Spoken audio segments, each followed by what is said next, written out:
Bueno, nuestra amiga Lucy, espero que no les pase a ustedes lo mismo que a Lucy y recuerden un poquito de lo que vimos la clase pasada. La idea de hoy es terminar de ver sensopercepción y en lo posible ver todo atención y sueño y lo que le sigue sería conciencia. Vamos a ver hasta dónde llegamos. Un compañero de ustedes tenía una duda respecto a alucinación, que la compartió en el foro, el único que compartió en el foro, y vamos a hablar un poco de eso también. ¿Quién era el que tenía esa duda? Yo, Nicolás Pagadoros, profe. Nicolás, apellido griego. Sí. Ok. Bueno, no sé si leíste mi respuesta. Sí, que lo veíamos hoy en clase. Sí, ok. Lo que vimos la clase pasada, hasta donde llegamos en realidad la clase pasada, fue alteraciones vimos sensopercepción, destacamos algo que para mí me parece una de las cosas más importantes de la sensopercepción, que es que cuando hablamos de sensopercepción no se trata solamente de la información que recibimos del medio interno, propiocepción o interocepción, o del medio externo. No se trata de la información que se recibe solamente, sino también del procesamiento de esa información. ¿Sí?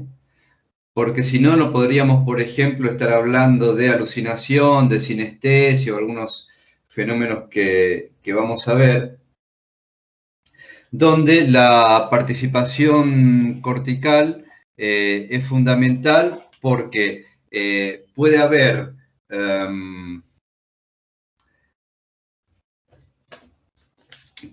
formación de imágenes, ya sea visivas, auditivas, etc. Puede haber formación de imágenes, incluso en ausencia de estímulo. ¿Sí? Por eso hablamos de sensopercepción como toda una serie de... A ver, por acá estamos. Hablamos de todo un camino que tiene que ver con la sensopercepción, ¿sí?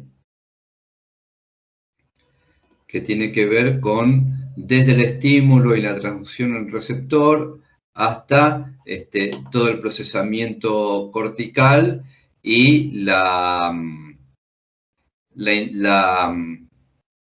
interrelación, los intercambios de información de las áreas de corteza que procesan información sensoperceptiva con el sistema límbico, ¿sí? Y con el sistema motor también. Bien. Entonces, estuvimos viendo alteraciones de la sensopercepción, vimos ilusión, alucinación, alucinosis y pseudoalucinaciones, y estábamos por ver, si no me equivoco, tipos de alucinaciones, ¿verdad? Respecto, bien, respecto, dos cosas que les quería comentar.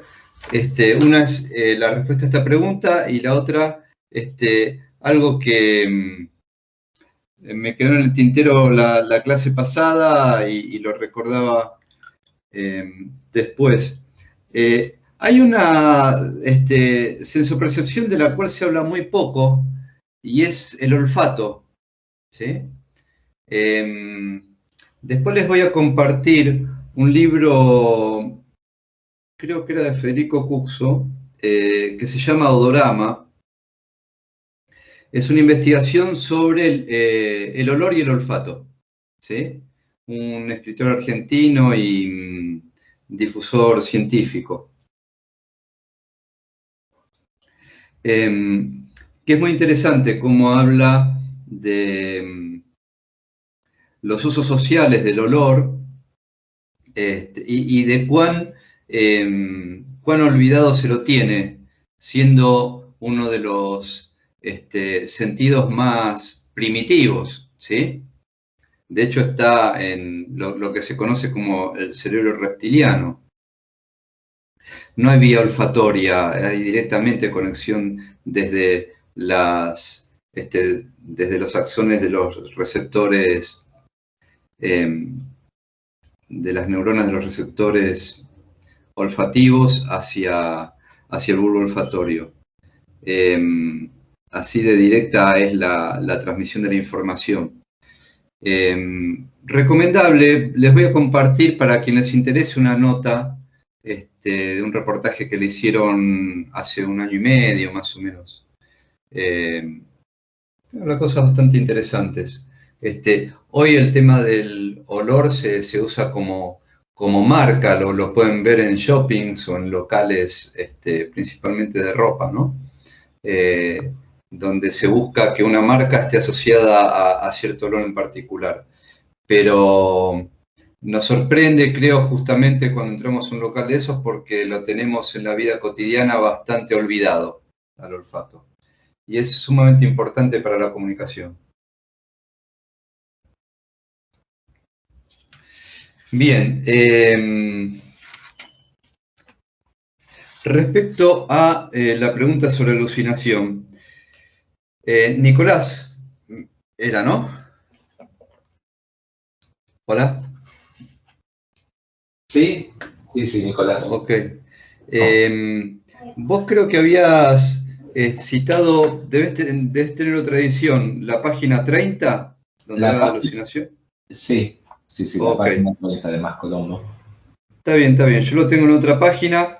Les voy a leer los tres párrafos en los que quiero detenerme para aclarar y que creo que son, creo que es el segundo párrafo el que mencionaba Nicolás. Les voy a decir algo. Yo tengo una visión totalmente diferente a lo que está escrito acá. Y estoy diciendo es una visión diferente. No estoy diciendo que está bien o que está mal, ¿sí? Es una visión diferente.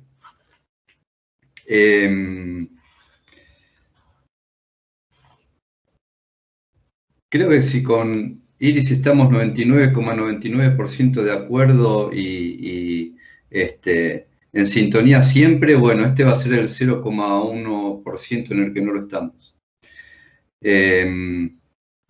Bien, lo que dice de alucinación, les leo los 3 párrafos y después me detengo en, a ver, voy a dejar de compartir en este momento para comentarles. Igual tengamos en cuenta qué entendemos por alucinación, y me interesa bastante detenerme en esto, no solo porque fue una pregunta que requiere un desarrollo, una respuesta, sino también porque es un concepto importante que hace también a un entendimiento más cabal de lo que es la función sensoperceptiva en general. Entonces, el concepto de alucinación, como lo comprendemos aquí, es percepción sin objeto real presente para el observador, percepción sin objeto real ni presente para el observador, pero sí presente para el paciente, o sea, para el perceptor de esa alucinación, el objeto es real y está presente, ¿sí? Aunque no para un tercero. Es propia de personas con alteración del juicio de realidad, por lo tanto, estamos hablando de certeza psicótica y autorreferencia, ¿sí? Para refrescar el concepto. Bien. Entonces,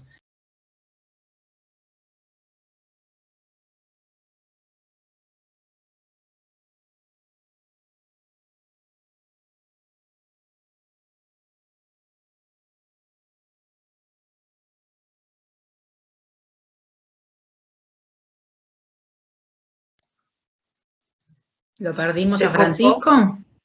Sí. Ah, Preguntaba lo mismo, profesor. Ah, bueno. Se cortó, me parece.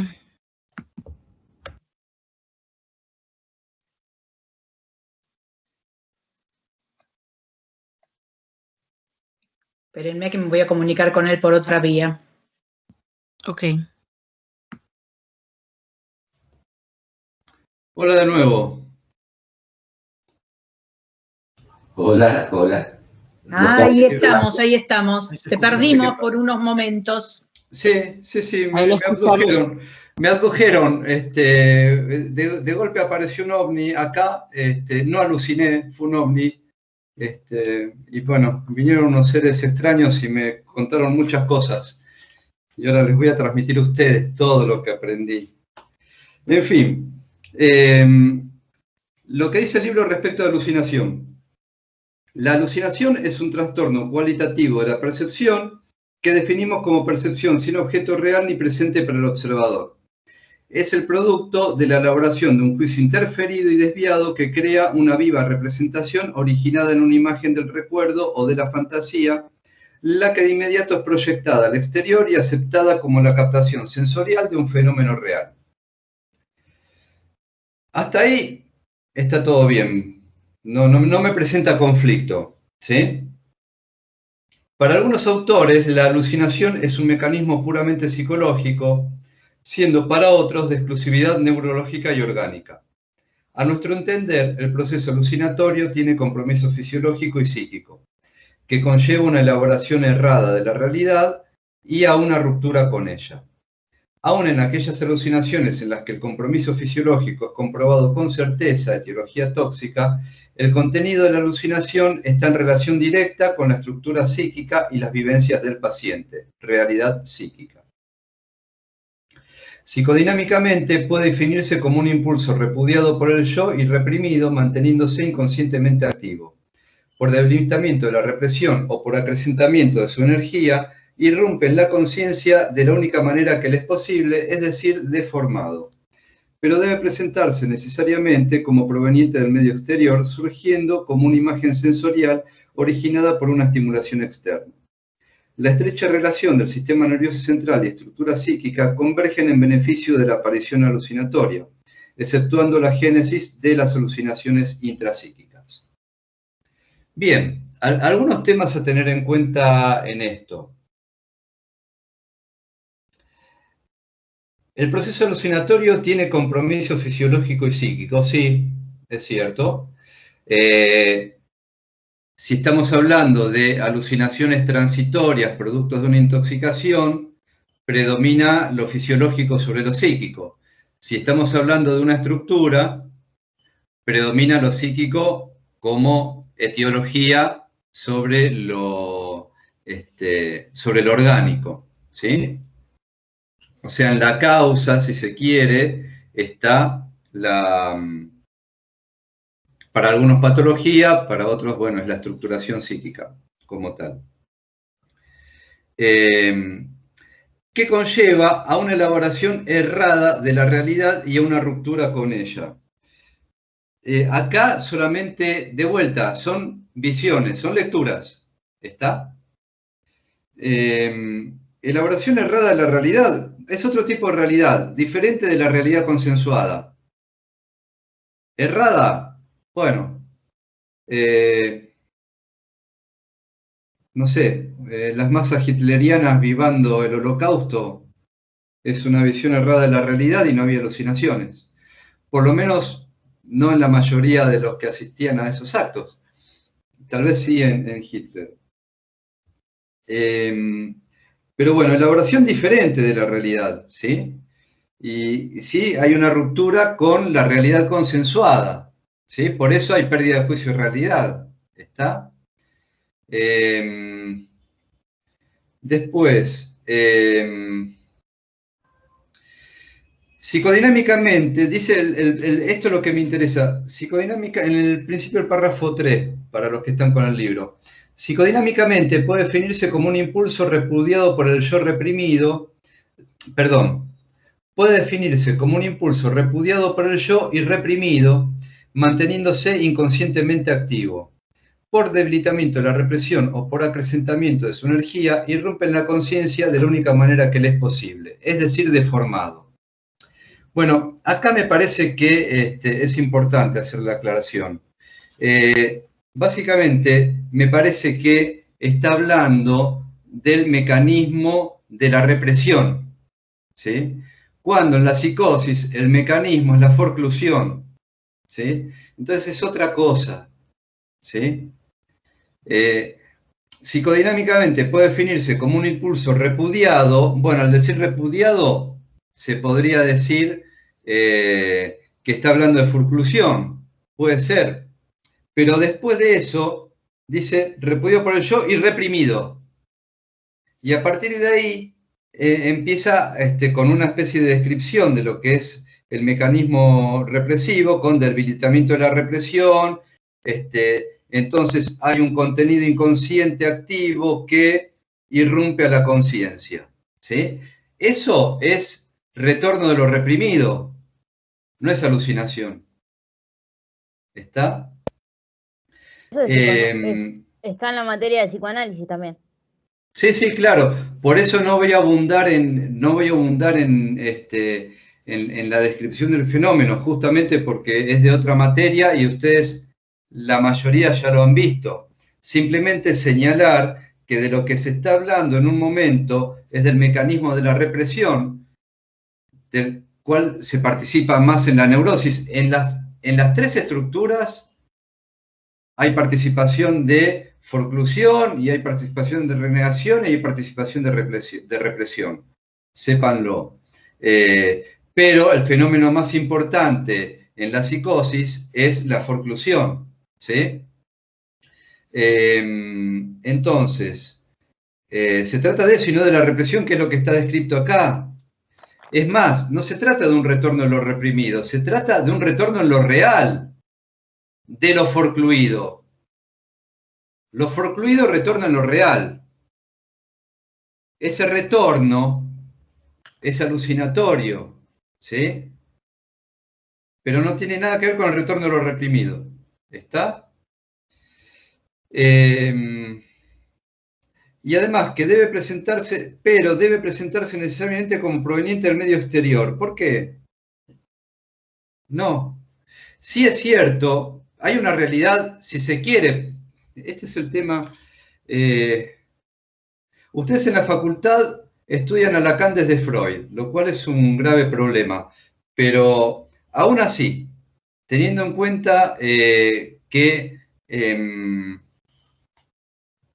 podríamos hablar de división entre exterior e interior.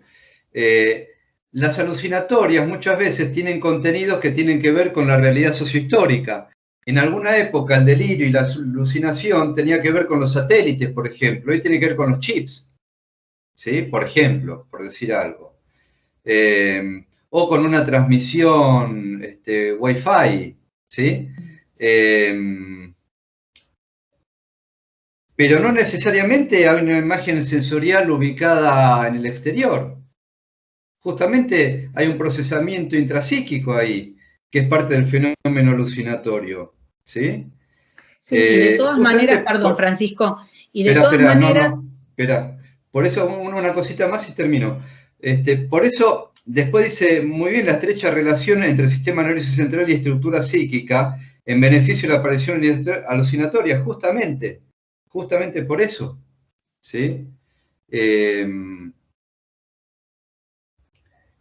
Pero no exceptuando la génesis de alucinaciones intrapsíquicas. Justamente, también en la génesis de alucinaciones intrapsíquicas hay participación, y eso es lo interesante, y por eso lo biopsicosocial. Hay participación del psiquismo y de lo biótico, ¿sí? Sí, Iris. No, es que, a ver, puede haber una diferencia de lectura, pero coincido en esto de, claramente, no necesariamente externo. De hecho, si uno piensa, porque cuando uno piensa en esto de lo externo, piensa siempre en como si fueran sensopercepciones de cosas que provienen del exterior, cuando en realidad también podemos pensar, ahora Francisco desarrollará un poco más quizá, no me acuerdo si lo hicieron sobre el final de la clase pasada, los tipos de alucinaciones, también hay alucinaciones que tienen que ver con el interior, ¿sí? Es decir, senestésicas, kinestésicas, que tienen que ver no con algo que se percibe del exterior, sino inclusive desde el interior, ¿sí? Lo que sí me parece que hay que resaltar es esta cualidad de realidad que tiene para el paciente. Sí, sí, totalmente. Creo que ahí hay que poner el énfasis. Sí, y también... Perdón, y lo de errado creo que tiene que ver con eso, digamos, de pensarlo desde la realidad consensuada. Los que observamos la situación lo notamos o lo percibimos como errado. Sí, claro, sí, sí. Sí, yo creo que eso nos hemos ocupado de aclarar la clase pasada y esta, claro. Pero la duda era con respecto a esta descripción del mecanismo represivo. ¿Sí? También, pero está. De hecho, hay alucinaciones no psicóticas en epilepsias, claro. Incluso supongo que en una época se veía en clínica una histeria grave que tenía contenido alucinatorio. Un caso interesante, que tenía contenido alucinatorio y era una histeria grave, no era una psicosis, ¿sí? Un contenido alucinatorio con alucinaciones con contenido místico. Y es importante para hacer el diagnóstico diferencial. Por eso, lo interesante siempre es que no solo está la pérdida de juicio de realidad, porque si no podríamos pensar que todos los terraplanistas son psicóticos, y no es así, sino también la autorreferencia, ¿sí? Estoy viendo un video de YouTube y de golpe en el video de YouTube una voz empieza a hablarme a mí, solamente a mí, a transmitirme un mensaje. A mí, ¿sí? Y solamente a mí. ¿Está? ¿Qué más respecto a eso? Y otra cosa más. Freud no tiene teoría de la... Y esto más que nada por el enfoque biopsicosocial, que a veces a los psicos no le damos tanto despliegue como a lo bio e incluso a lo social. Freud no tiene teoría de la psicosis. Freud describe el caso Reber, pero el caso Reber, la etiología es una supuesta hiperdesarrollada libido homosexual. No hay teoría de la psicosis en Freud, ¿sí? Bien, eso para aclarar. No sé, Nicolás, si quedó claro.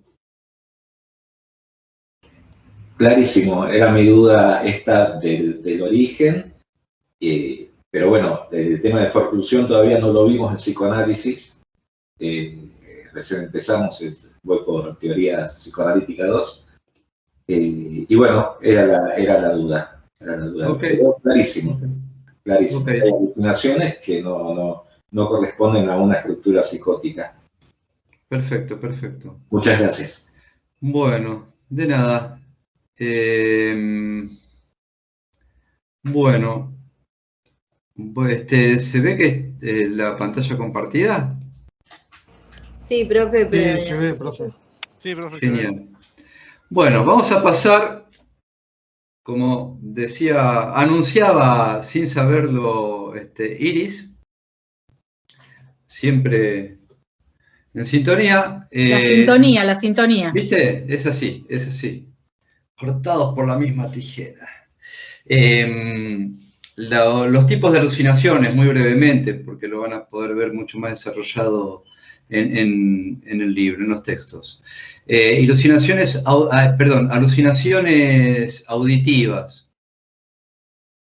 Lo más importante de esto es que son voces amenazantes, son voces de mando, ridiculizantes, persecutorias, incluso insultantes, ¿sí? Son voces horribles, digamos. voces de castigo también, ¿sí? Las alucinaciones visivas se presentan generalmente como luces, más allá de los seres extraterrestres que me adujeron hace un rato, mientras me iba del Teams. Alucinaciones olfativas y gustativas, que son, aparte de propias de esquizofrenias, también forman parte de las auras, ¿sí? En las epilepsias.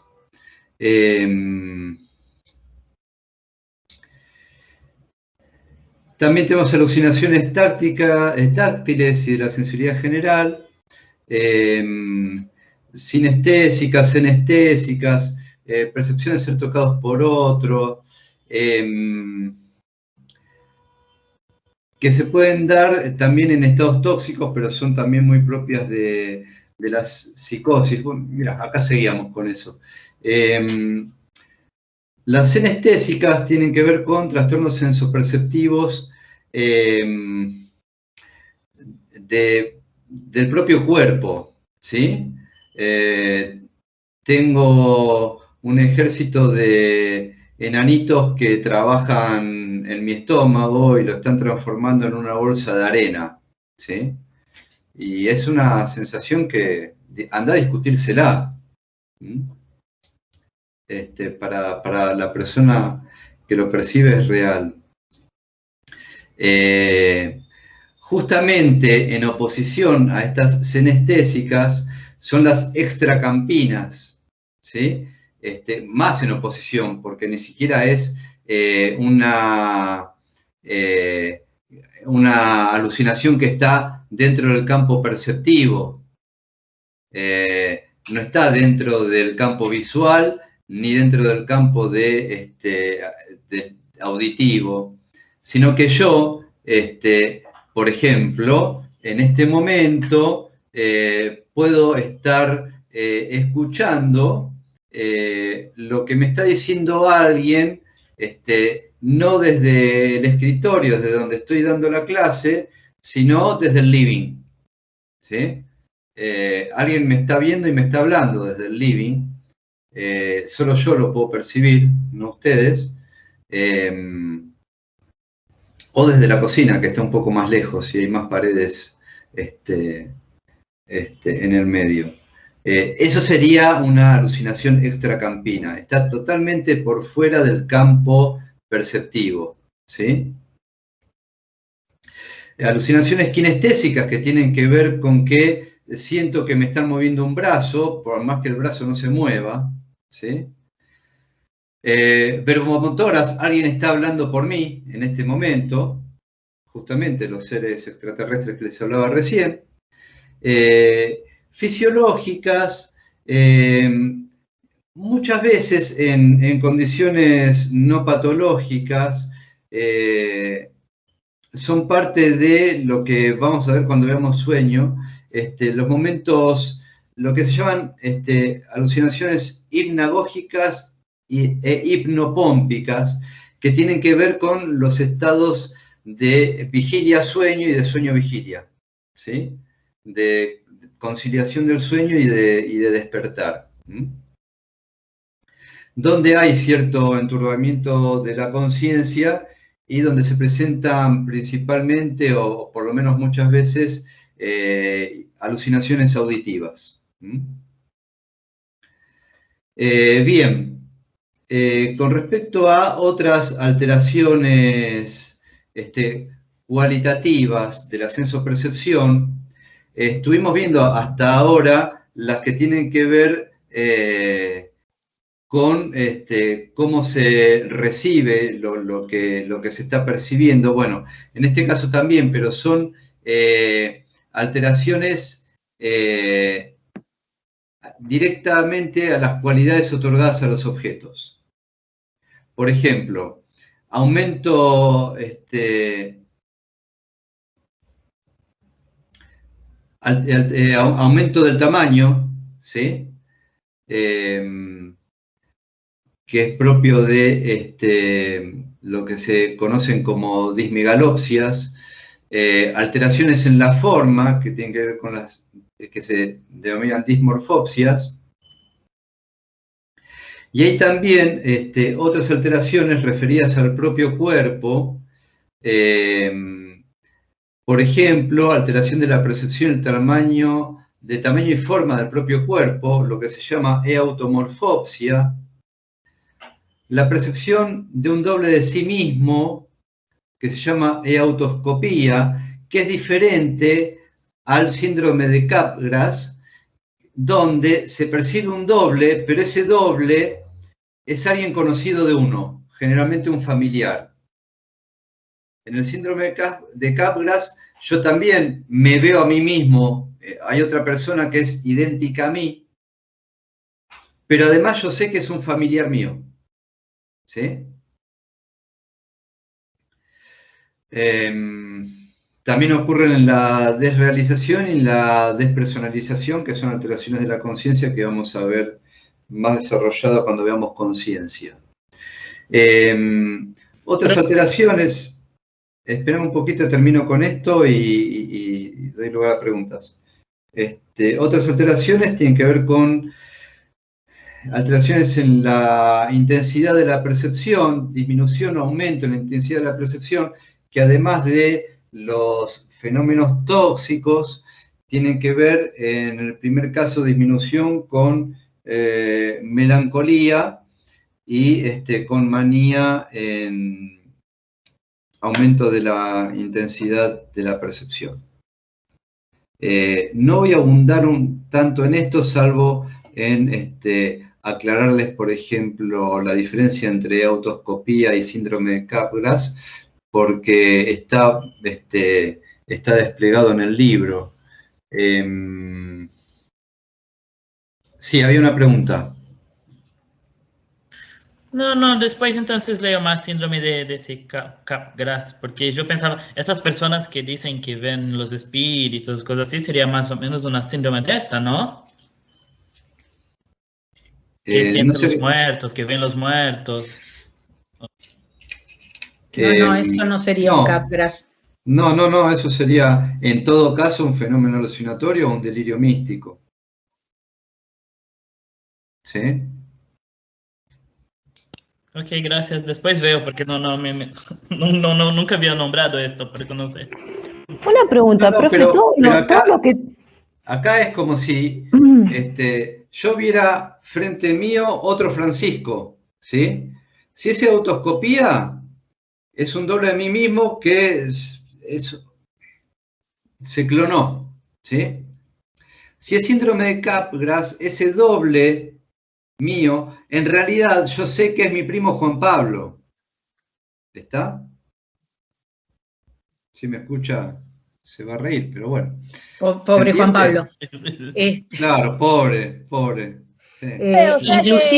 Inclusive en el Capgras se puede dar de distintas formas. Una es esa y otra, que es la que originalmente describió Capgras. Lo que la persona percibe, o digamos, lo que la persona entiende de la situación, es que alguien que es conocido en realidad no es él, sino un doble de él. Por supuesto que esto tiene una interpretación delirante, etcétera, etcétera. Ese fue el primer caso que describió Capgras, que dio nombre al síndrome. Y luego se fueron encontrando y describiendo distintas formas clínicas. Profe, ¿pero él sabe que es otro familiar o no? En el caso tal cual como lo describe Capgras, en realidad no.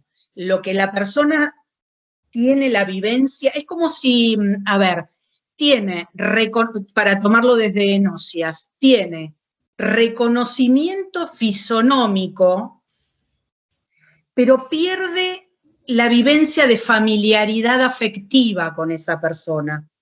Entonces lo que le pasa es que es igual a mi marido, pero no es mi marido, es un doble de mi marido. Y ahí toda la interpretación delirante que suele despertarse, ¿no? Está puesto ahí para quedarse con mis bienes, bueno, hay variedad de interpretación delirante. Ah, ok. Profesora, buenas noches, habla Jimena. ¿Eso puede pasar, por ejemplo, con un gemelo? Digo, porque como, o sea, se crían desde chicos juntos, o sea, entiendo que ya tienen internalizado el vínculo y demás, pero digo, ¿puede pasar en caso este síndrome de Capgras con un gemelo, con un mellizo? En la normalidad no debería. La normalidad no debería. No. A ver, los mellizos son mellizos, pero tienen identidad propia, tienen diferenciación yo, no, esto no debería suceder. Eso lo entiendo, pero digo, desde el síndrome de, a ver, quizás no está bien planteado. A ver, si tiene un Capgras puede pasarle a cualquiera que tenga un Capgras. Claro, lo que yo, mi duda venía desde una cosa es conocer a alguien que es muy similar a uno, que es con alguien que uno creció, que ya lo tiene internalizado el vínculo, digo, o sea, puede pasar. No, son cosas diferentes, Yo preguntaba si se podía dar en ese caso. No, son cosas diferentes, y si se da en ese caso, estás hablando de un mal desarrollo de la identidad del gemelo al que le suceda. Perfecto. Porque en realidad no sería síndrome de Capgras. No.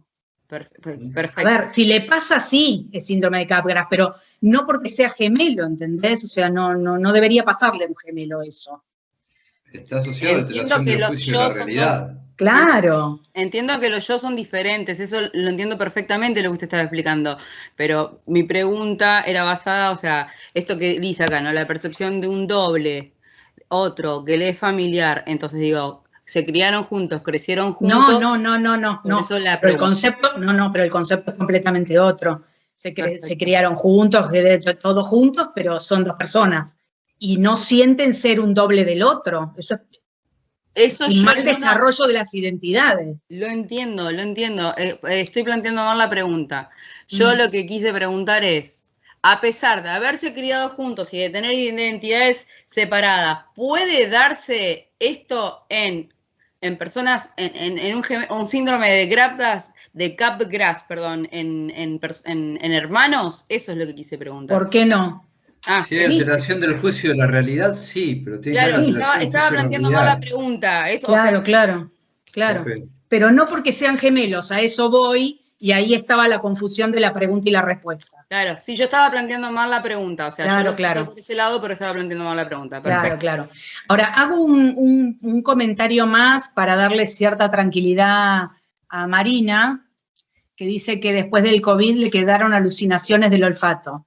En rigor de verdad, técnicamente son parosmias, y a lo sumo, si tenés tan claro que te pasa eso, tampoco sería una alucinación, sino una alucinosis. No sé, Francisco, si estás de acuerdo. Sí, totalmente, sí. Bien.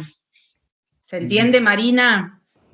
Claro, porque tiene conciencia de eso, Totalmente, ¿no? Pero digamos, dentro del síndrome post-COVID, COVID y post-COVID, están descritas particularmente las parosmias, que justamente tiene que ver con la percepción de olores, pero asociado a la alteración fisiológica del nervio olfatorio. Claro, son de etiología orgánica. Claro, totalmente, y está totalmente descrito además, como parosmia, como alteración del sistema olfatorio, de los aspectos nerviosos del sistema olfatorio. Bien. Esto más que nada también como una ilustración que describe Oliver Sacks, ya nombrado hoy, que es el síndrome de Charles Bonnet, donde hay oscilaciones de figuras y rostros, pero no hay pérdida de juicio, ¿sí?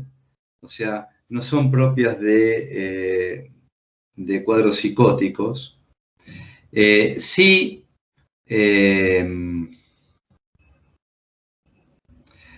pueden disminuir o cesar si cesan los estímulos visuales, que sería algo parecido a la descripción que veíamos del libro, y suelen presentarse en ancianos que pierden la visión, ¿sí? Por lo cual me pareció interesante más que nada por hablar de la importancia del procesamiento cortical también, no solamente del estímulo en lo que es la sensopercepción, ¿sí? Por eso la frase de Oliver Sacks, vemos con los ojos, pero también vemos con el cerebro, ¿sí? Justamente porque pueden formarse en corteza occipital imágenes que no necesariamente responden a un estímulo visual de ese momento, ¿sí? Bien. Y de lo que habla mucho el hombre que confundió a su mujer con un sombrero. Oliver Sacks, aparte de neurofisiólogo, escribía muy buenos cuentos, ¿sí? Que tenían que ver con su actividad profesional, la mayoría. Pero presentaba casos en forma de cuentos, digamos, muy, muy interesante. Les recomiendo ese cuento, se encuentra en internet. Ya hablamos en algún momento en neuropsico de nocias. No digan noxia o algún invento así, gnosia, ¿sí? Y tenemos la agnosia como la falta en el reconocimiento a través de una modalidad sensorial, y disnoxia como el proceso en el cual no se ha completado esa nocia en particular por problemas en el desarrollo.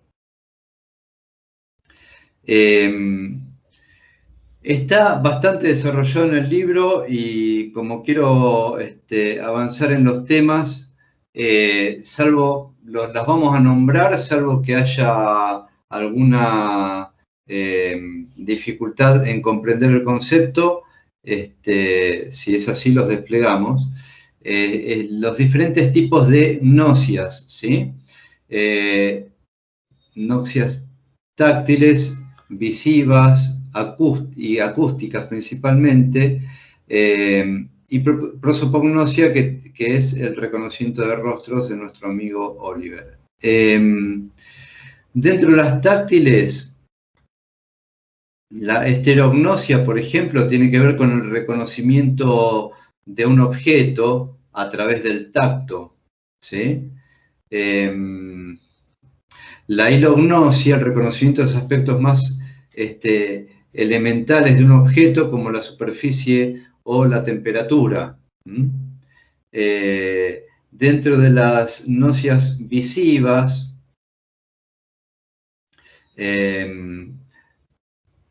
tenemos distintos tipos de nocias, como por ejemplo las espaciales, que tienen que ver con la ubicación en el ámbito donde estamos percibiendo, y la prosopagnosia, que tiene que ver ya con el reconocimiento de rostros, ¿sí?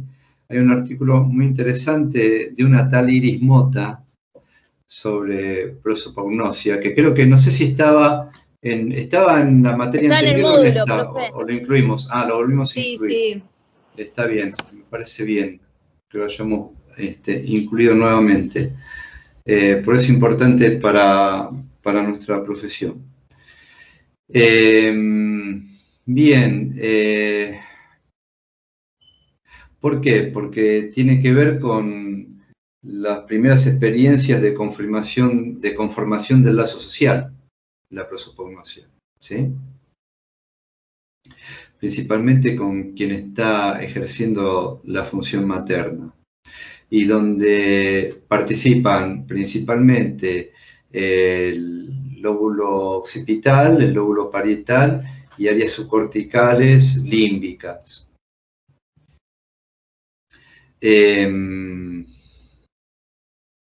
Bien, ¿alguna pregunta hasta acá? Profe, una pregunta. Sí. Me llamo Sergio. Sergio.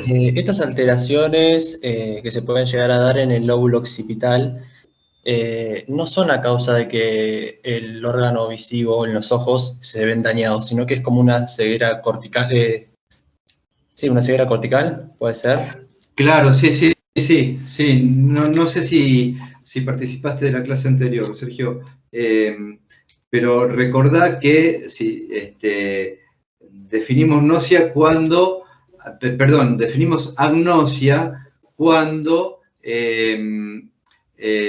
la patología está a nivel de las áreas secundarias, funcionando correctamente, digamos, toda la vía perceptiva a nivel de los receptores y de la vía receptora, ¿sí? Perfecto. Sí. Pregunta muy pertinente. Bien. ¿Qué es la sinestesia? Que tenía que ver también con el libro de Oliver Sacks, Veo una voz. Se produce cuando hay personas que escuchan ciertos sonidos y es como si estuvieran viendo colores, ven colores, ¿sí? O al revés, están viendo un color y sienten cierto sonido o cierta sensación gustativa, ¿sí? Profe, ¿y eso por qué se produce? Son alteraciones que tienen que ver con las nocias, están mezcladas las nocias, ¿sí? Digamos que los cables que transportan información auditiva se mezclaron con los cables que transportan la información visual. Y no se pueden discriminar, ocurren al mismo tiempo. ¿Y esto también pasa con los olores, profe? ¿Con lo gustativo? Sí, el tema cuál es, que yo puedo estar, y no es exactamente una alucinación, de hecho no hay pérdida de juicio de realidad.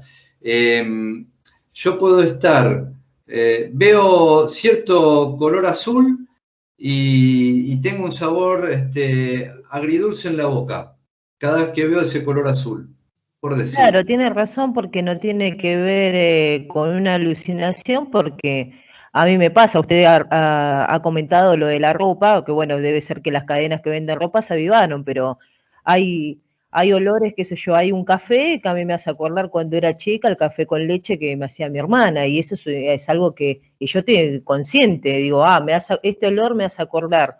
Hay perfumes que también me hacen acordar a cierto momento de la vida, pero no es que yo esté delirando. No, está bien, pero eso tiene que ver con fenómenos que tienen que ver con la rememoración, ¿sí? Que tienen que ver con la memoria, ¿está? Acá de lo que estamos hablando es que yo en este momento estoy escuchando cierta nota musical y esa nota musical va unida a que estoy percibiendo en mi mente un amarillo patito. ¿Sí? Cuando un ejemplo... ¿Qué le puede pasar a los pintores que ponen música, empiezan a pintar? No. Pero... Chicos, hay una cosa que hay que tener en cuenta en esto. Estamos entrando, ya venimos desde neuro, pero acá creo que se eleva a no sé qué potencia, la dificultad de tratar de entender las dificultades o las alteraciones que estamos hablando, porque tienen que ver con toda una forma diferente de percibir la realidad que cuando no coincide con la nuestra es inabarcable para nosotros. ¿Se entiende lo que digo? Hay cosas de estas que hay que conocer la definición, saber en qué consiste. No podemos intentar imaginar cómo sería, porque la realidad es que solo podemos imaginar cosas que están dentro de la lógica de lo que nosotros podemos imaginar, que tiene que ver con nuestro modo de funcionamiento, comillas, normal. ¿Se entiende? Con esto tiene que ver la dificultad que están teniendo de tratar de entender qué es lo que le pasa a un paciente al que le pasa esto.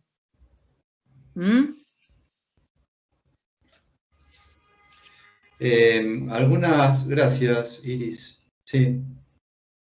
Algunas expresiones del lenguaje que tienen que ver con la sinestesia. ¿Vieron cuando decimos color chillón? Es una imagen sinestésica, es visual y auditiva al mismo tiempo. ¿Sí? Nada más que ahí no estoy escuchando un chillido. Quizás un sinestésico, en ese momento escucho un chillido cuando ve ese color. En el párrafo que les estoy compartiendo, de Daniel Tammet, para él el número 9 o el sonido de voces discutiendo eran azules, igual que los miércoles. ¿Sí?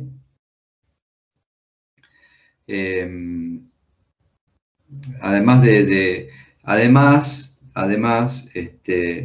que tenía un trastorno del espectro autista, ¿sí?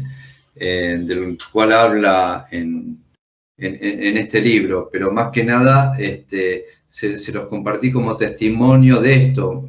Los miércoles eran azules, el número 9 es azul, y el sonido de voces discutiendo es azul. Yo veo azul cuando escucho voces discutiendo.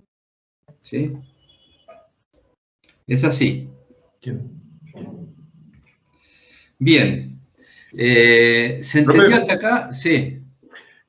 Como dato, se suele decir que... ¿Dónde colegio? Sensei. Sensei, ¿cómo le Sensei? Exacto. Nota, se dice, o por lo menos es el rumor, que Mozart de hecho era sinestésico y de hecho es una enfermedad muy, o una patología, no lo llamemos como enfermedad, muy común entre músicos, sobre todo por el tema de que suple lo que se llama el oído perfecto. En vez de tener un reconocimiento gnóstico de los tonos, lo que hacen es ver los colores y por tanto los identifican. Ah, mira, la verdad que no lo sabía.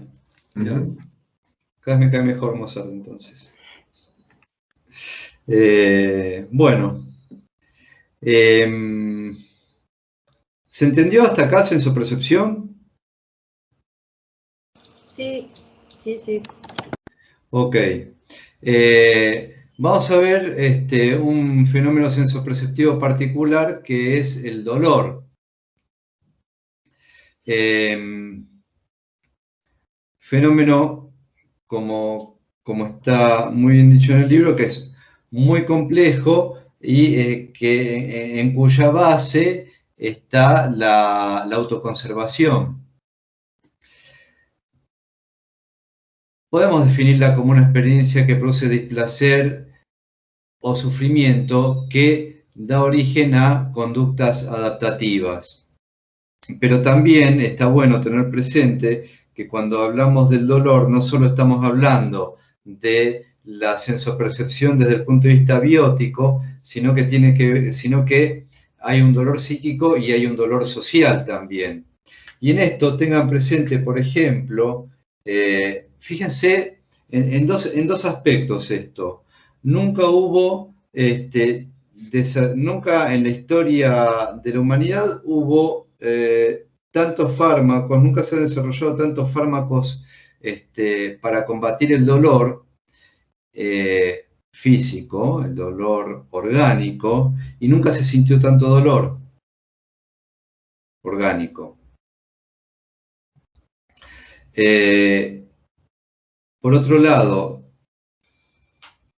espero que no les ocurra, pero puede pasar porque son cuestiones que pueden pasar en lo cotidiano. ¿Qué pasa si está un chico con nosotros y se golpea? Si nos mira y nosotros estamos haciendo al mismo tiempo un gesto de dolor, el chico va a sentir dolor. Y si no estamos haciendo ningún tipo de gesto, tal vez no sienta dolor. Tal vez sienta, pero no lo va a sufrir tanto. ¿Sí? El dolor no es solamente una sensopercepción. ¿Está? Incluso distintas culturas tienen diferentes umbrales de dolor, por ejemplo, ¿sí? Por eso, el dolor no proviene exclusivamente del orgánico y a veces directamente no proviene del orgánico, ¿sí?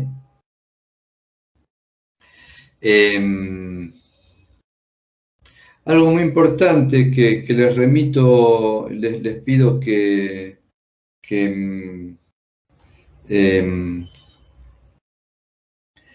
vayan al libro de Neuropsico y busquen el apartado de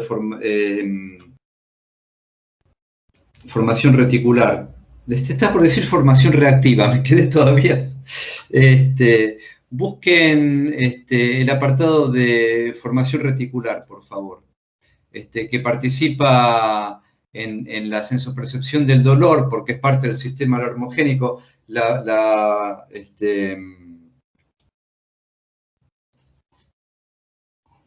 Esta estructura de lo que se encarga es de poder mantener activo, entre otras cosas, mantener activo el estado de vigilia, ¿sí? Por eso, como vamos a ver sueño, también, y vamos a ver conciencia, y no llegamos a verlo en la materia anterior, les pido que lo puedan ver. Si presenta alguna dificultad, aclaramos lo que sea necesario. Es importante la formación reticular porque está dispersa en varias áreas del sistema nervioso central y participa no solo en estado de vigilia sueño, sino también, como les decía, en la sensopercepción del dolor, justamente porque tiene que ver desde lo que implica el fenómeno de autoconservación asociado al dolor. Hay principalmente, o podemos descomponer la sensopercepción del dolor en 4 etapas, que no se dan así tan linealmente, evidentemente. Y esto es importante para que veamos distintos fenómenos que ocurren con la sensopercepción del dolor. El primer momento es la transducción, que es lo mismo que ocurre con cualquier receptor visual, táctil, auditivo, etc. Hay receptores del dolor y hay receptores que no son receptores del dolor, pero que funcionan, digamos, como tales, si la intensidad del estímulo es mucho mayor a la que suelen funcionar. La transducción, recuerden, es el fenómeno por el cual se cambia un tipo de señal en otro tipo de señal. Por ejemplo, una señal, un sonido, ¿sí?, que tiene que ver con presión presión de las moléculas presentes en la atmósfera sobre el tímpano, en este caso. Esa vibración se convierte en un potencial de acción que luego va a dar lugar a sucesivas potenciales de acción y sinapsis. Bueno, eso es una transducción, porque una señal sonora se transforma en una señal bioeléctrica, ¿sí? Cuando yo, como les digo a veces, si yo estoy hablando por el móvil, o en este caso, por ejemplo, mi señal sonora es convertida en una señal electrónica y luego reconvertida en una señal sonora cuando ustedes la están recibiendo. Ahí habría 2 momentos de transducción, ¿sí? La transmisión es importante tener en cuenta, evidentemente hay una vía de transmisión a partir de los receptores, y es importante porque la transmisión se da de dos maneras. Se da de manera rápida a través de fibras mielínicas y de manera lenta a través de fibras amielínicas. ¿Recuerdan la función de la vaina de mielina en la conducción nerviosa? Por lo tanto, la información que nociceptiva o analgésica que se transmite a través de las fibras amielínicas es percibida como dolor, lo que se llama dolor lento, ¿sí? En cambio, el dolor rápido e intenso es el que se transmite a través de fibras mielínicas. Sería como, perdón, profesor, dolor rápido como un golpe y un dolor lento cuando hace como una herida y duele, duele, duele.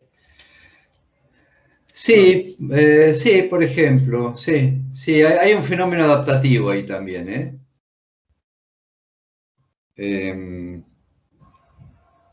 no es lo mismo la intensidad del dolor que la velocidad de transmisión de la sensación.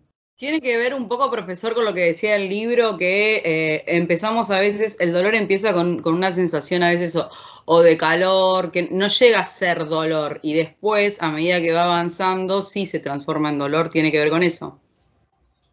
¿Las fibras amielínicas? Sí, también puede ser que en ese caso que el estímulo no tenga un umbral, no haya superado demasiado el umbral de dolor. También ahí, depende del caso. ¿Sí? Profesor, perfecto, disculpe. Gracias. De nada. ¿Puedo hacer una pregunta? Disculpen. Sí. Mi nombre es Valeria. Valeria.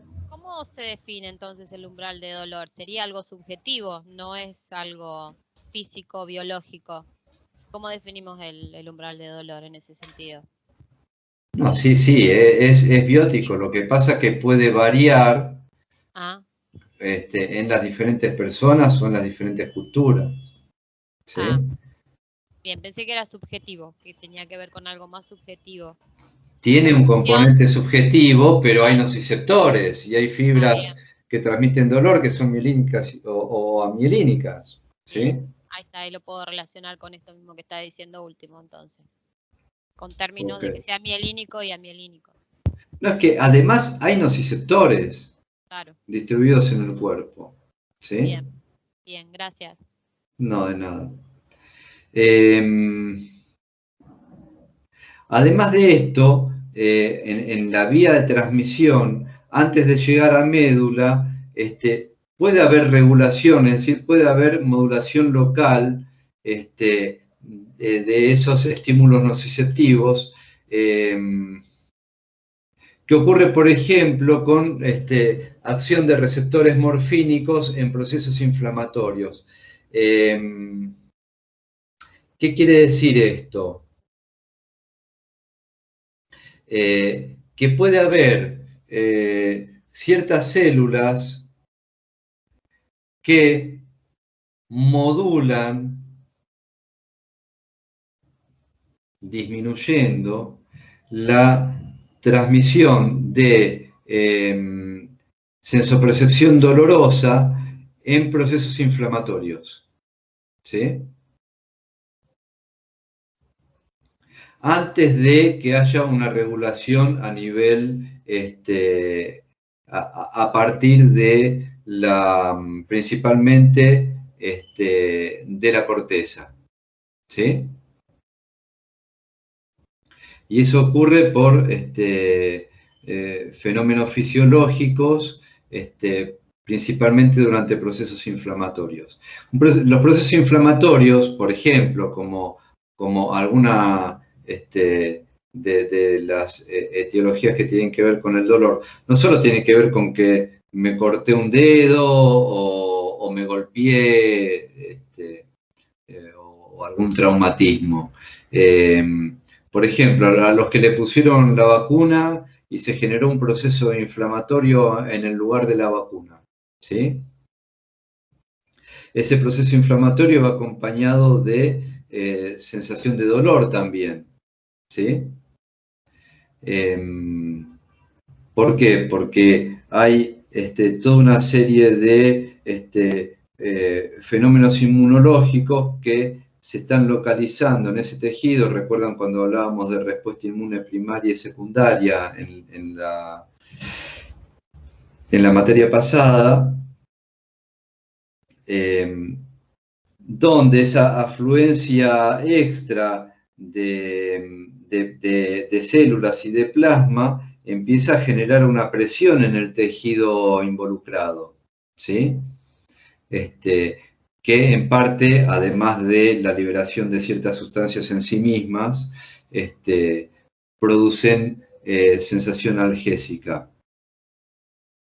Pero además, hay otro momento de la percepción del dolor que tiene que ver con el procesamiento justamente de toda esta información en corteza, y que ese procesamiento es influido justamente por lo que decíamos, las vivencias emocionales, la biografía de cada persona en particular, no sé por qué puse cada hombre, debe ser porque los hombres tienen más dolor que las mujeres, dicen, ¿vieron? Y la alteración en la capacidad incluso de reconocer la significación de un estímulo doloroso, que se conoce como asimbolia del dolor. Puedo sentir una sensación, pero no la reconozco como una sensopercepción dolorosa. Sí, hay gente que siente eso, por más que nosotros no lo sintamos, como decía Iris hace un rato, que cuesta imaginarlo. Bien.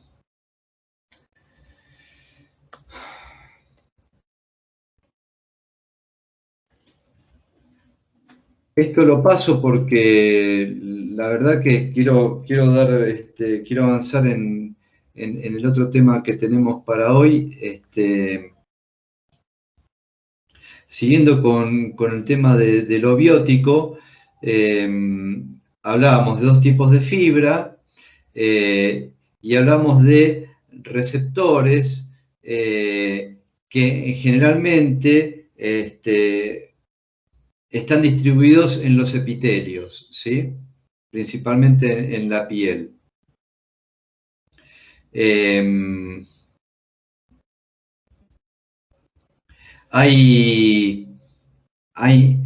esta vía del dolor tenemos de los receptores, nociceptores. Hay una vía de transmisión a través de axones que cuando llegan al sistema nervioso central,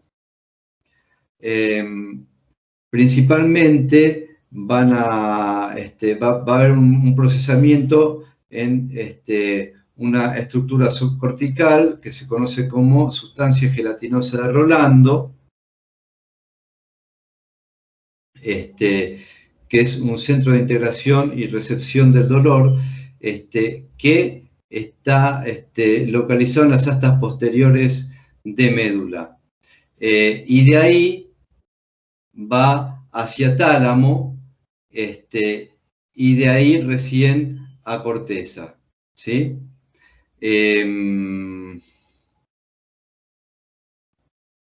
Donde vamos a encontrar también proyecciones al lóbulo prefrontal que tienen que ver justamente con la modulación del dolor. ¿Está? ¿Está hasta acá? Sí, profe. Profe, ¿le puedo hacer una pregunta? Sí. Los nociceptores, que son los detectores, ¿no?, de estímulos nocivos, que son los receptores de... Receptores. Sí, los receptores que captan el dolor. Cuando las personas, digamos, que tienen como una alta tolerancia al dolor, tienen como una falla en esos nocioceptores o nada que ver? No, en general de lo que se trata es de que hay cierto control prefrontal sobre eso y hay cierta vivencia, o cierta historia, o cierta habituación, incluso muchas veces, que hace que el procesamiento de esa información sea diferente al procesamiento que tiene otra persona que siente más dolor con el mismo estímulo, digamos, ¿sí? Hasta como un proceso adaptativo, digamos. Sí, y en todo caso, si no, mira, viene justo la pregunta que haces, porque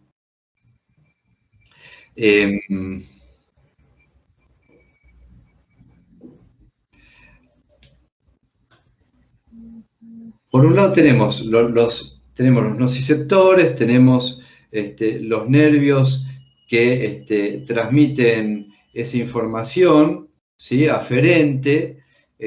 Tenemos estación en médula, sustancias gelatinosas rolando, tenemos estación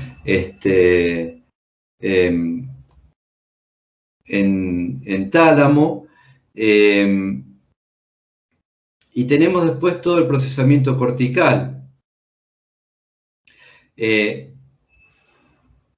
ahí tenés dos sistemas, el neuroalgésico y el sistema de opiación.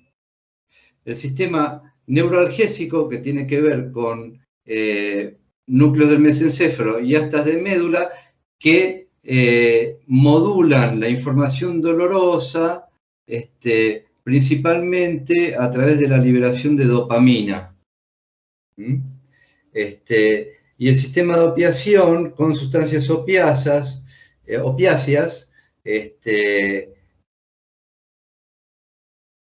donde esa modulación se procesa principalmente en tálamo, en el núcleo caudoide, en el acueducto de Silvio, ya en encéfalo, ¿sí? Entonces, esos serían los mecanismos por los cuales, a ver, si uno, ¿dónde puede estar las diferencias en distintos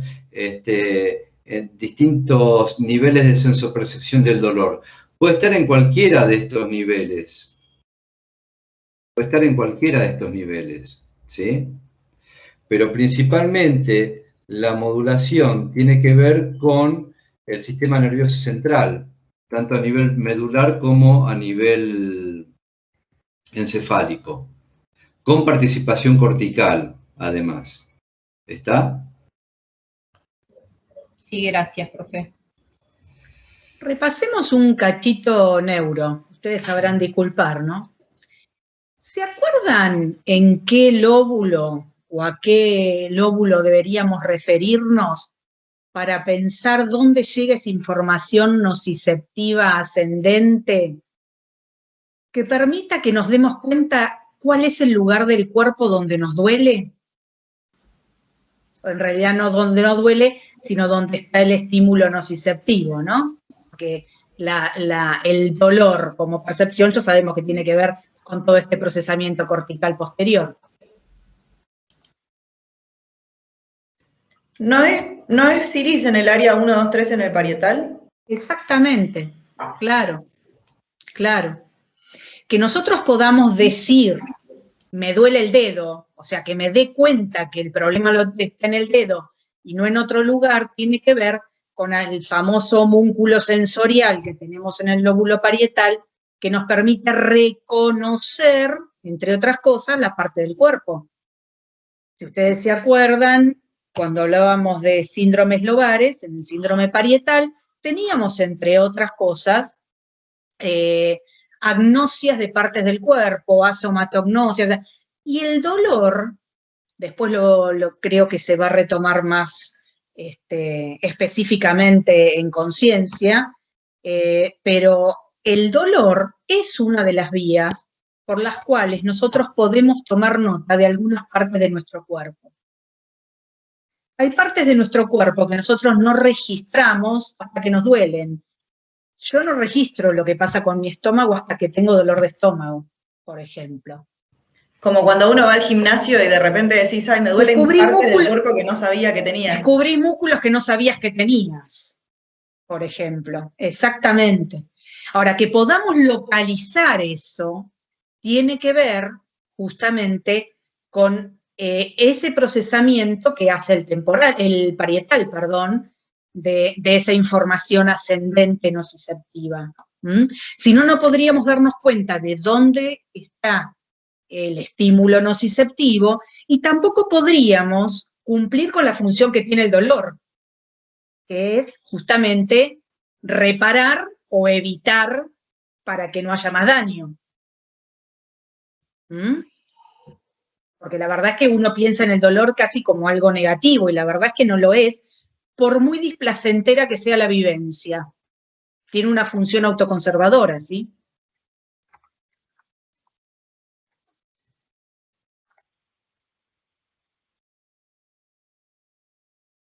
Usted disculpe la intromisión, profesor.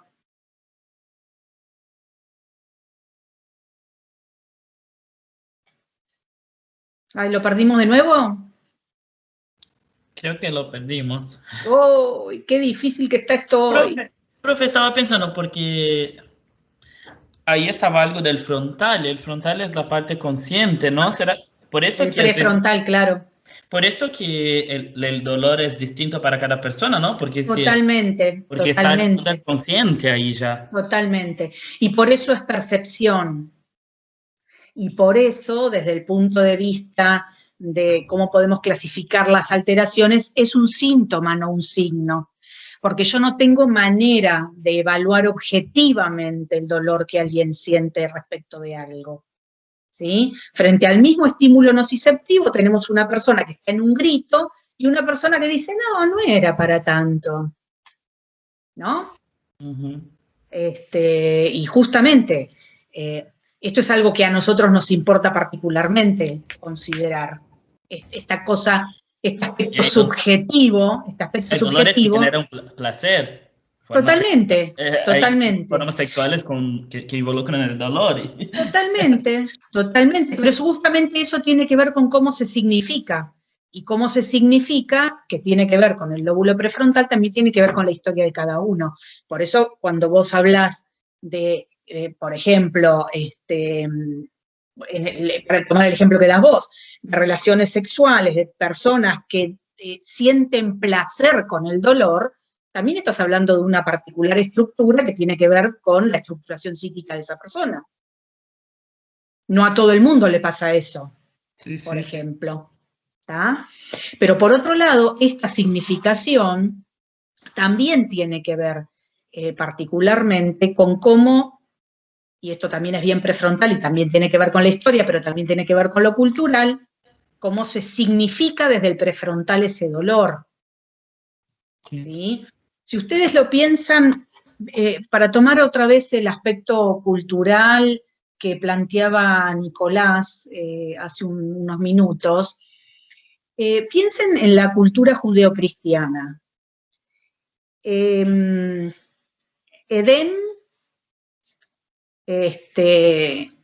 comen del árbol de lo prohibido,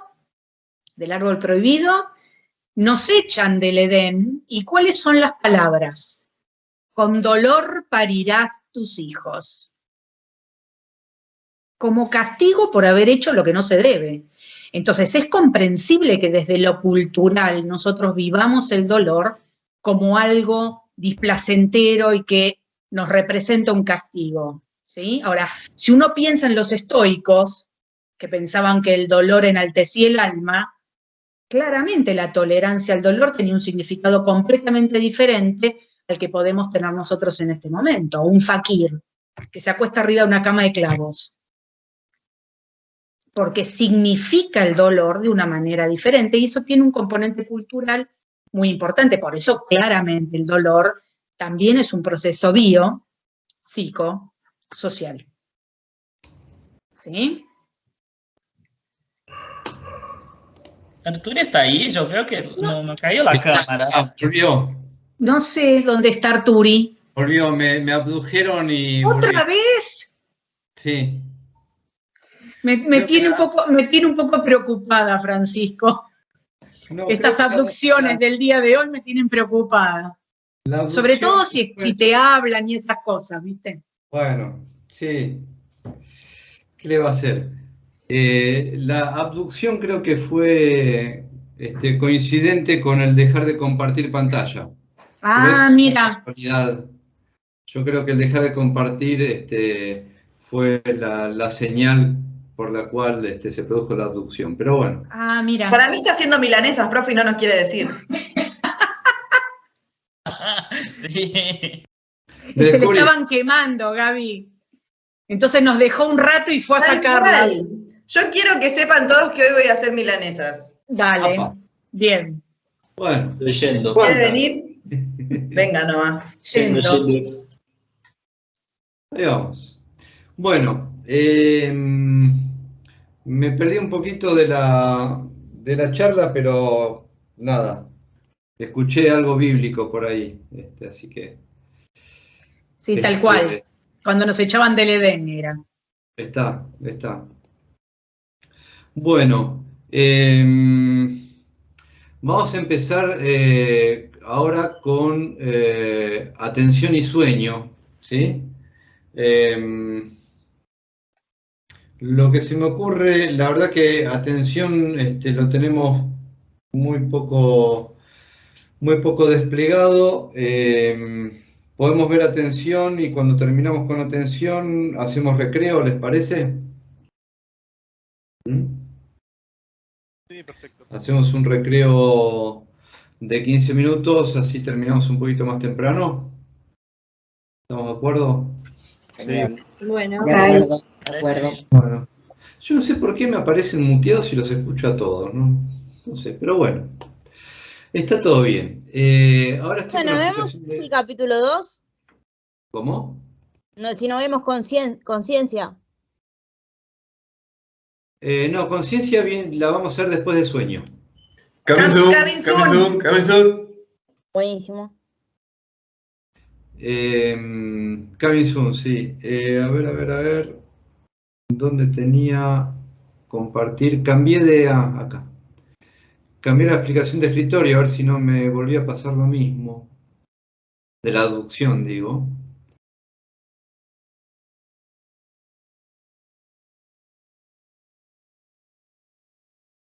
Así que vamos a pasar a atención y sueño. A ver. No era así.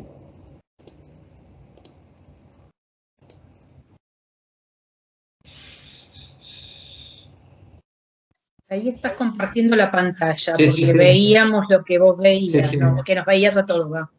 Sí, me equivoqué. Pero está bien, profe, hablar con tus amigos ahí. Una vez, no recuerdo de quién era era un profesor mío que decía que tuvo un paciente que todos los días a las 6, su paciente iba y hablaba con un alienígena que estaba ahí en su casa, todos los días a las 6, durante un tiempo. Y ahí era la pregunta de lo que era normal y lo que es patológico, porque él tenía su vida toda normal, pero a las 6 tenía su encuentro con el alienígena. Claro, y bueno. Profe, le hago una consulta con respecto a lo que dijo Víctor recién. Sí. ¿Puede ser que la alucinación... ¿Se está viendo ahora que estoy compartiendo? Sí, pero no en pantalla completa. Sí, ahora sí. Ahora sí. Genial. Profe, Sí. la alucinación, digamos, tiene que ver, digamos, con el sufrimiento, ¿no? Más allá, por ejemplo, un delirio místico donde la persona ve a Jesús y no sé, y eso le haga bien. Si bien es alucinatorio, digo, no implica mayor inconveniente para la persona.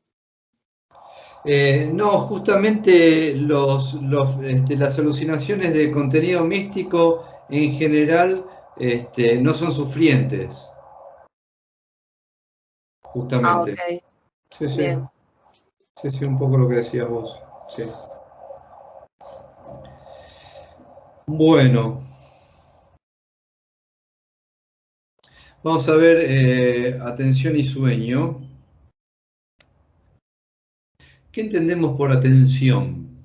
Es muy simple en realidad, como para ver el concepto.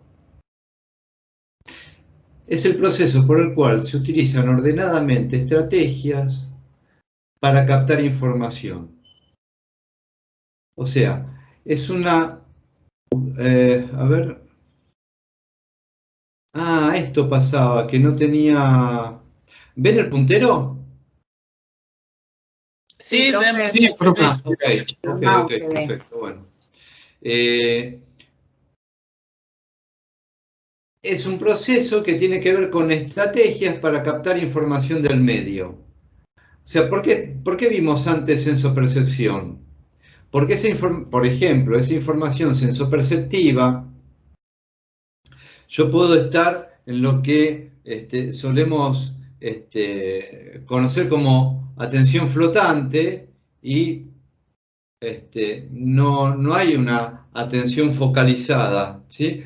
Porque no estoy generando estrategias para captar cierto tipo de información. Si yo estoy leyendo un texto y hay todo un ruido ambiente alrededor, yo utilizo ciertas estrategias para captar la información que estoy leyendo en el texto y quedan en segundo plano otro tipo de información que puedo estar recibiendo, ¿sí? De eso hablamos cuando hablamos de atención. Es evidente cuál es una de las funciones involucradas en lo que es el proceso de atención. ¿Qué se les ocurre?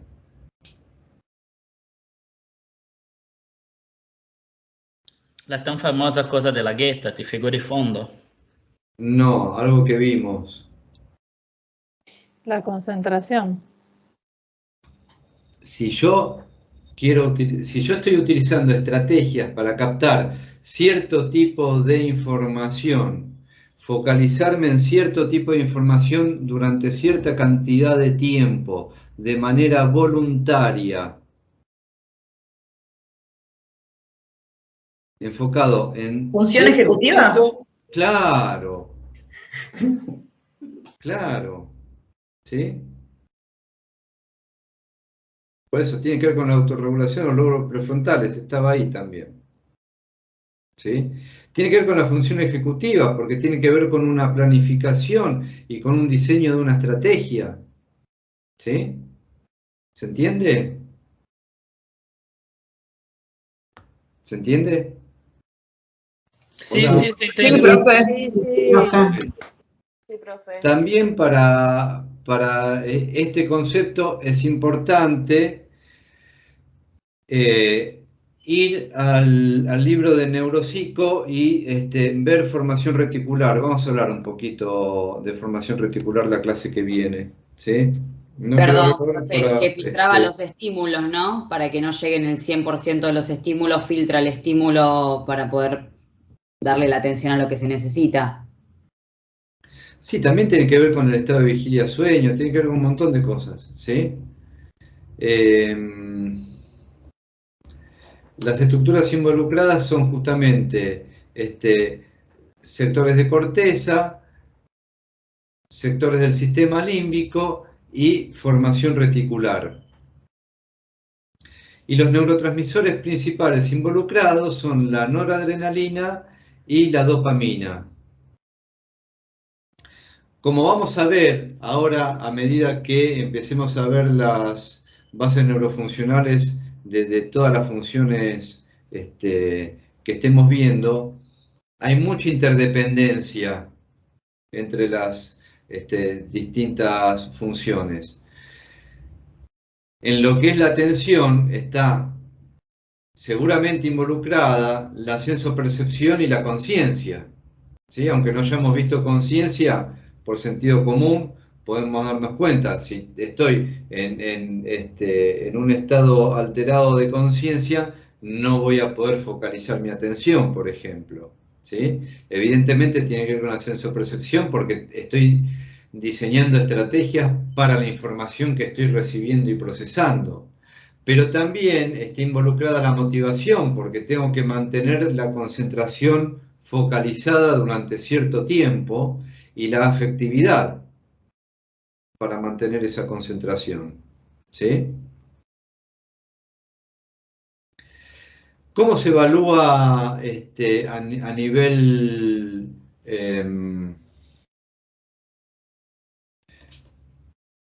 de test? ¿Cómo se llama la materia ahora? Que nunca me acuerdo cómo se llama.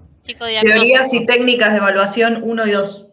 Teorías y técnicas, bien. Bueno, ¿cómo se evalúa a nivel psicodiagnóstico la atención? Con el test de Toulouse, el VICE y el VISC, ¿sí? ¿Los hicieron? Ahora no los hacen más, ¿no? No, Bueno. profe, tuvimos un ejercicio con Bender y alguno con DFH, pero no, solamente lo vimos en teoría. Qué bárbaro. Bueno, es una lástima. Sí, yo pasé varias veces en mi vida, 2 veces, pero por mi patología. Le pasé de forma descorporal. ¿Por cuál de ellos? El TDAH, el VICE. Son test muy, muy difíciles de administrar y de procesar, pero la verdad que son interesantísimos. Es una lástima no se vean más, porque eran uno de los diferenciales de la facultad, pero bueno.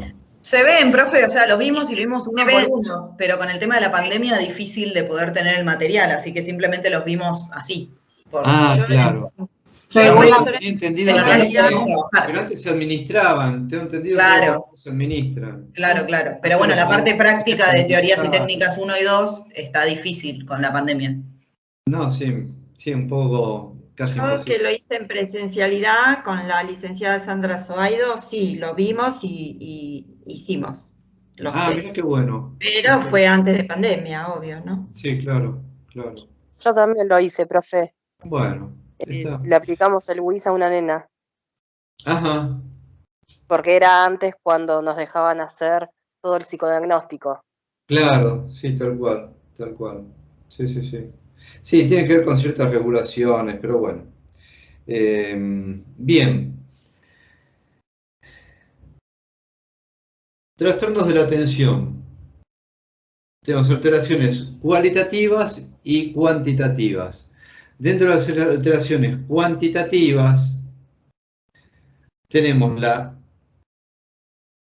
Recuerden que esto las cuantitativas siempre es lo más fácil de recordar y de estudiar, ¿sí? Es solamente saber el prefijo y la palabra griega que designa a la alteración.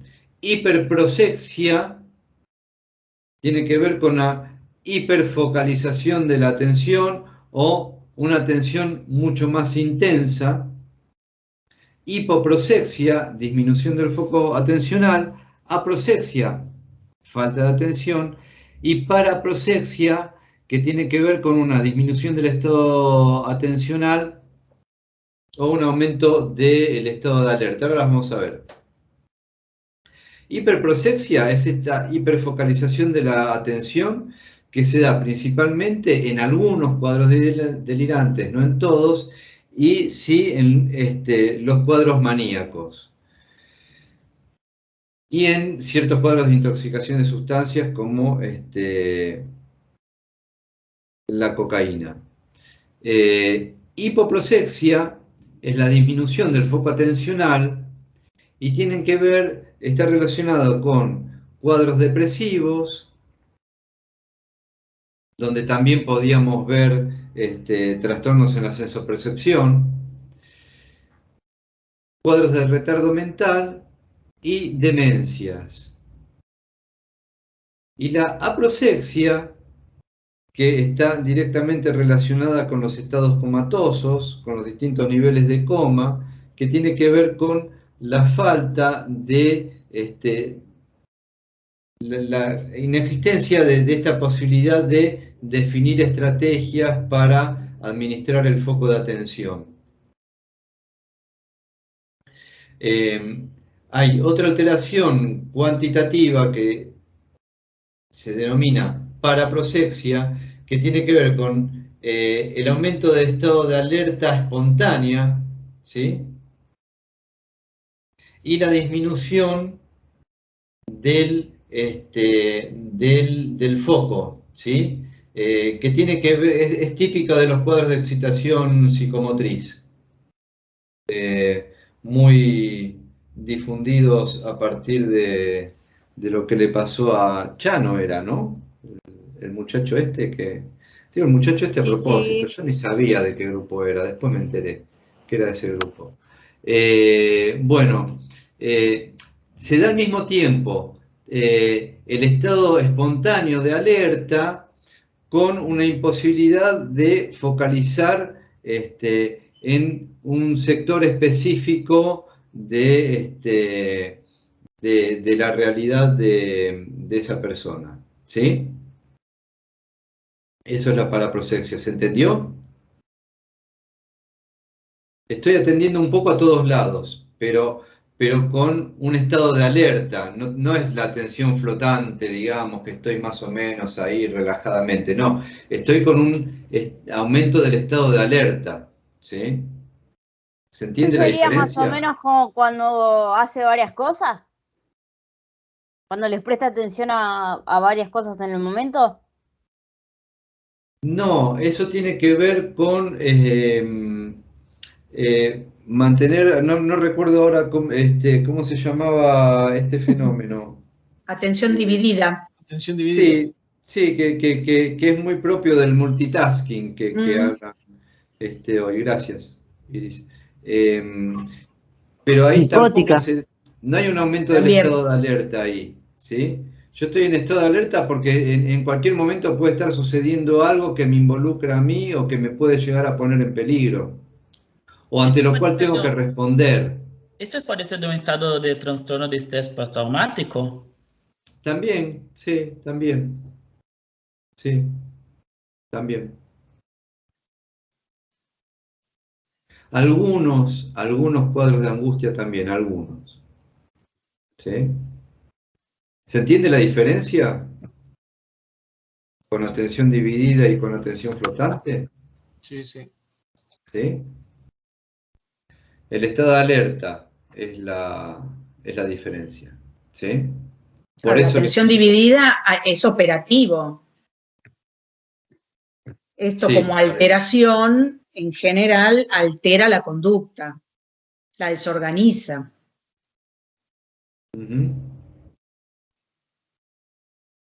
Sí, por eso estaba como ejemplo los cuadros de excitación psicomotriz. Claro, claro. Digo, para separarlo bien por la pregunta del que hace varias cosas a la vez. Digamos, si el que hace varias cosas a la vez las hace bien y es operativo, no es paraprosexia. Es atención dividida. Sí, totalmente. Y respecto a las alteraciones cualitativas de la atención, podemos considerar el síndrome del niño sobreenfocado y el síndrome atencional con o sin hiperactividad. En general, y esto tiene que ver con lo biopsicosocial, el síndrome atencional con o sin hiperactividad se presenta con baja autoestima y labilidad emocional, y a veces con signos de agresividad. Pero esto también tiene que ver con la interacción que ocurre con el padeciente, ¿sí? Hay inatención con hiperactividad, y es un síndrome que no solo afecta lo atencional, sino que está directamente involucrado lo cognitivo y lo conductual, ¿sí? Y sí, no porque el niño que no tiene atención es tonto, no sabe aprender, claro. La autoestima está en la... Claro, sí, totalmente, totalmente.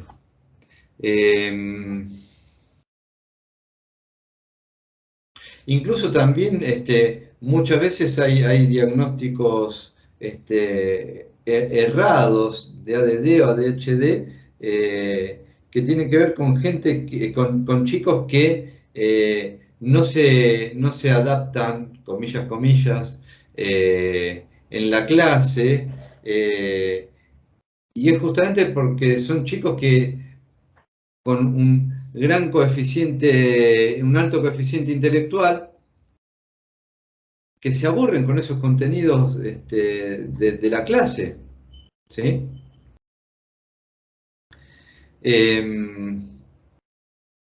No hay registro patológico a nivel de tomografía o de electroencefalograma, por lo cual se puede diagnosticar a través de signos neurológicos menores que tienen que ver a veces con déficit de coordinación, trastornos del lenguaje o trastornos de la motilidad.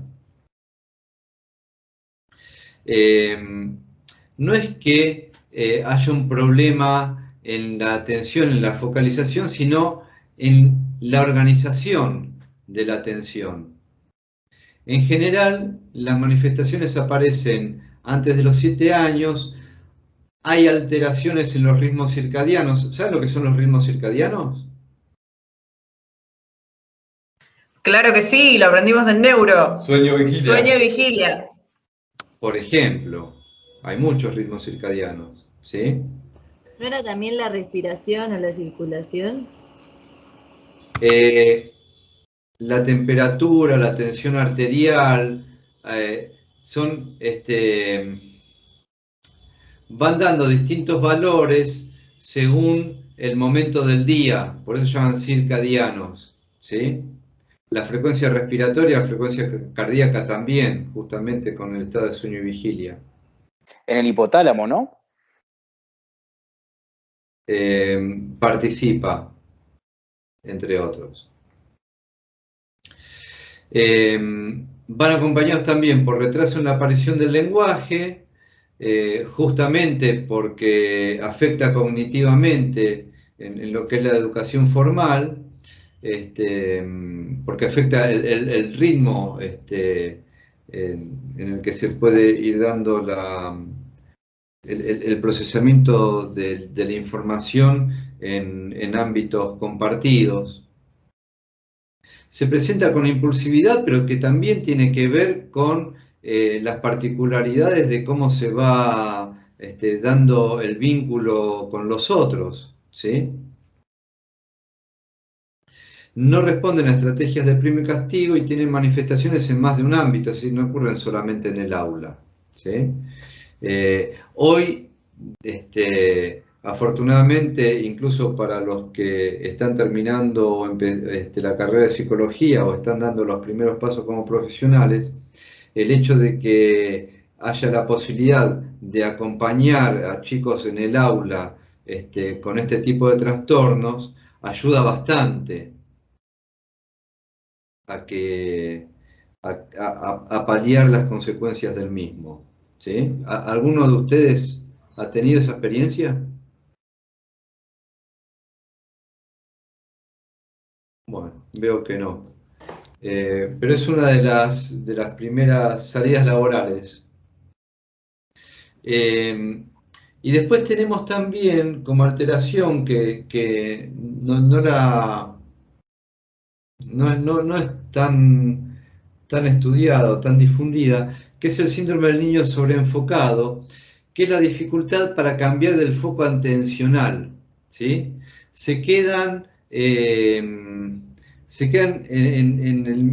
no switchean, ¿sí? De foco atencional. Están leyendo un texto y se quedan en ese texto y pasó una hora y se siguen quedando en el mismo texto. Tiene que ver con lo que conocemos, ¿se acuerdan cuando hablábamos de viscosidad? ¿Recuerdan? Sí. Bueno, Sí. tiene que ver con ese tipo de cuadros en niños, ¿sí? Y acá es muy importante el diagnóstico diferencial con disfasias de comprensión, ya lo vamos a ver, y con trastornos del espectro autista, para poder diferenciar si es un trastorno de atención o no.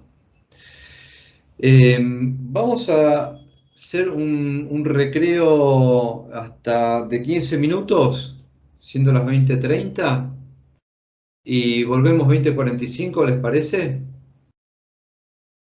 Voy a dejar de grabar y vamos a empezar a ver Dormir y Sueño, ¿sí?